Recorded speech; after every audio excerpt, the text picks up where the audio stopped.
Do you remember the first time you walked out of Good Springs? Do you remember how dangerous it felt? How easily it felt your story could end at any moment? That fear is what I miss. I want to feel that fear again. I want that fear to be present every time I step outside my door. The only game that has given me that feeling in recent years is Escape from Tarkov. The combination of risk and knowing that at any time I could be absolutely destroyed made it exciting and addictive. Success felt amazing after such immense struggle to accomplish something as simple as extract. Now imagine if you were asked to exist as Courier 6 and survive indefinitely in that same immensely dangerous environment. That is the level of hostility I built into Escape from Mojave. Be sure to subscribe and watch me get absolutely bodied as I wander through the desert, episode by episode. I will be explaining the build and the mods used as we go.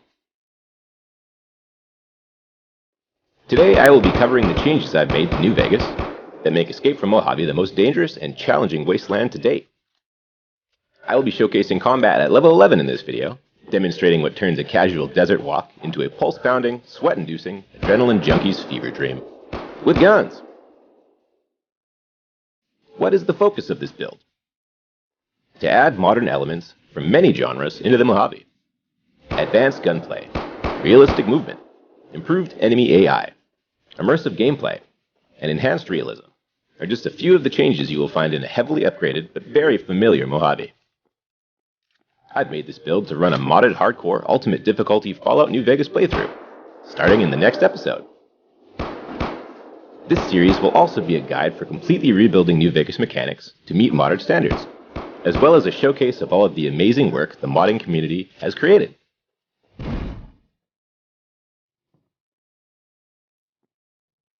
So, how exactly does someone turn a 13-year-old game into an immersive modern tactical shooter without breaking what made the game great to begin with? Let me walk you through what is going on in this build. The Escape from Mojave project is an extensively modded combat survival and gunplay system applied to Fallout New Vegas and its tried and true RPG system. This is done through near 50 mods specific to that goal that sit within a 560-ish load order. The majority of the modding is designated to upgrade the vanilla game and maintain as much of the original aesthetic as I can, while still making the game look and play the best that it can. As far as upgrading the original game, I've dejanked as many of the vanilla issues as I can, upgraded many classic systems to run as intended, and generally attempted to maintain what made it great to begin with. Just elevated. After getting the base game to a much more playable and stable platform, the work went into adjusting the way that weapons function. The goal being that I wanted to determine if I hit my shots, not a dice roll. So let's talk about spread.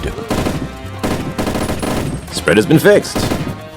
No longer will you miss your shots because of your character sheet, weapon condition, or another hidden dice roll. Your weapons will maintain their base spread regardless of these stats. Shots are missed by the player alone, and spread is managed in two new ways. Your years of hugging CSGO are about to pay off. The first change is by increasing spread dynamically. As you fire your weapon continuously, your spread will increase at an exponential rate instead of through static RNG. Second, spread is increased as a factor of heat management and dissipation. Damage per second is largely maintained through the original standards as well, thanks to weapon failures and malfunctions that are now an active issue. Enemies are also affected by the gunplay changes, meaning that you should expect them to hit their shots at a terrifying rate. Base health has also been adjusted to reflect a courier recovering from a headshot wound. Enemy health has been adjusted to offer a real fight for your life at any level, while still preventing the bullet sponge effect. In summary, you will die. Often. To retain the RPG elements of the gun skills, I have replaced the spread multiplier with the weapon sway multiplier. Instead of random inaccuracies from your weapon, they are now produced by your management of sway and skills that affect sway.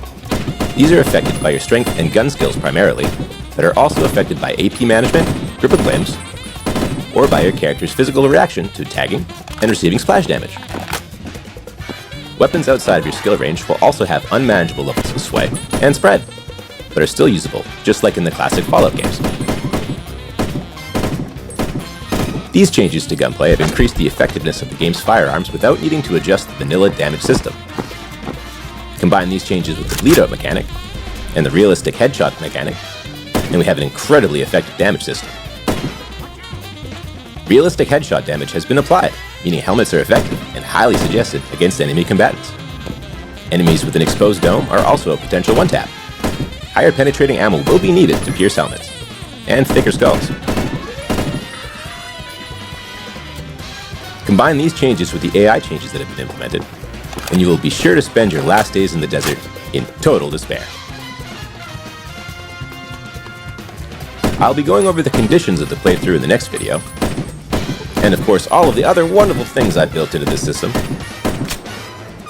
But for now, that about wraps up the first pre-show episode. There is much more to explain, and I'm excited to walk you all through the rest of the changes I've made. This will be the most challenging playthrough I've ever done. Subscribe and hit the bell to make sure you don't miss any of the action. Thank you, modders. None of this will be possible without the amazing modding community that is still publishing content well over a decade after release. Thank you. Take care, everybody.